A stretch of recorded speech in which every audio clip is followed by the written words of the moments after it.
dan mereka langsung minta saat itu juga agar FPI turun mengamankan seluruh gereja di Jabodetabek, jangan menjadi sasaran kemarahan umat sampai dibakar atau dirusak.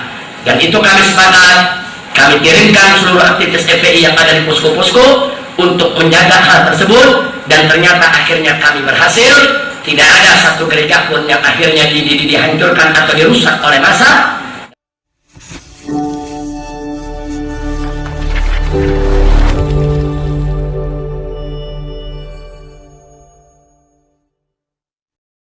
Assalamualaikum warahmatullahi wabarakatuh. Hamdan wa syukron lillah. Para pemirsa, para sahabat yang menonton video ini, semoga selalu diberkahi Allah Subhanahu wa taala. Urusan-urusannya dilancarkan oleh Allah, yang sedang sakit penyakitnya diangkat oleh Allah, kesehatan kita dipelihara oleh Allah, dan anak turunan kita dijadikan anak turunan yang soleh dan soleha.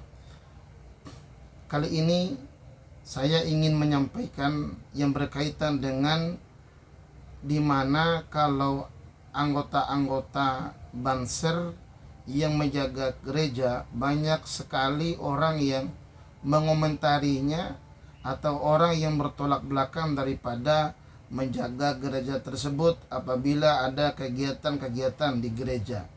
Padahal kalau kita melihat sebuah video di mana dulu juga Habib Rizik, ketua Front Pembela Islam, juga pernah menyuruh kepada seluruh anggota FPI juga untuk menjaga gereja. Kalau mau tahu bagaimana perintah Habib Rizik tersebut kepada anggota-anggotanya dari kalangan FPI untuk menjaga gereja, simak video berikut ini. Kami tidak sekarang yang digambarkan, kami tidak sebuah sebagaimana diberitakan. Kami cinta kedamaian, kami suka yaitu persatuan persaudaraan, dan kami suka kelembutan dan keramahan. Adapun soal pembakaran gereja, saya ingin sampaikan bahwa Dewan Pimpinan Pusat Front Pembela Islam FPI di Jakarta maupun seluruh cabang FPI di seluruh Indonesia tidak dibenarkan untuk melakukan tindakan pembakaran gereja dimanapun mereka berada. Ya, kami paham ada kadang-kadang beberapa sudut daripada posko-posko yang terlibat dengan masyarakat, mereka sebagai anggota FPI, tapi sebetulnya mereka tidak menjalankan kebijakan organisasi. Mereka hanya mengikuti daripada emosional masyarakat yang ada di sekitarnya. Nah, saya bisa buktikan bahwa di tahun 99 manakala terjadi peledakan yaitu Masjid Istiqlal, mungkin ibu masih ingat, begitu Masjid Istiqlal diledakkan, saya mendapat telepon tidak kurang dari 100 titik yang semuanya minta izin kepada saya untuk membakar semua gereja di Jabodetabek. Ini perlu saya sampaikan, semua telepon, Habib ini udah kelewatan, ini masjid kita ini lambang daripada supremasi agama kita, ini sudah diledakkan, kita bakar aja semua. Nah, saya saat itu saya jawab, kenapa Anda harus membakar gereja? Wah, ini pasti mereka yang berbuat. Bukan pasti ya sudah. Polisi aja belum tahu. Saya katakan, dari mana Anda sudah melakukan investigasi, menyidik? Ya, ada yang nurut, ada juga yang marah-marah, bilang wah ini Habib pengecut, FPI sudah berubah, dan seterusnya. Nah, tapi satu hal yang tidak dilupakan saat itu, Bapak Pangdam Jaya, itu Bapak Mayor Jenderal Jajak Suparman, dan Bapak Kapolda Metro Jaya, yaitu Bapak Mayor Jenderal Polisi Nugroho Jayusman, mengontak, minta ketemu dengan saya saat itu dengan kawan-kawan, dan mereka langsung minta saat itu juga agar FPI turun mengamankan seluruh gereja di Jabodetabek, jangan menjadi sasaran kemarahan umat sampai dibakar atau dirusak. Dan itu kami sepakat, kami kirimkan seluruh aktivis FPI yang ada di posko-posko untuk menjaga hal tersebut, dan ternyata akhirnya kami berhasil. Tidak ada satu gereja pun yang akhirnya dihancurkan atau dirusak oleh massa. Dan jangan lupa, sebulan setelah itu akhirnya tangkap yang melakukannya. Ternyata yang melakukannya bukan dari orang Kristen, saudara. Nah, jadi kita bisa lihat, jadi di sini FPI nggak sembarangan, tidak emosional, tidak serta-merta main-main membakar gereja orang, karena kita tahu aturan kok. Kita tahu aturan agama kita ada. Aturan-aturan yang mengatur itu nggak boleh kami sembarangan untuk mengganggu gereja-gereja yang selama ini dipakai oleh rekan-rekan kami untuk beribadah di dalamnya. Nah, para pemirsa sekalian, itu salah satu bukti video di mana Habib Rizik menyampaikan kepada sejumlah kalangan pada saat di acara tersebut bahwa pernah beliau menginstruksikan kepada kader-kader FPI-nya untuk menjaga gereja dalam rangka supaya tidak ada keributan di antara sesama anak-anak bangsa, karena yang dijaga adalah agar damai, bukan dalam rangka mengikuti kegiatan Natalnya. Dan ini juga bagian daripada ajaran NU, ajaran kawan-kawan Banser untuk menjaga kedamaian Indonesianya.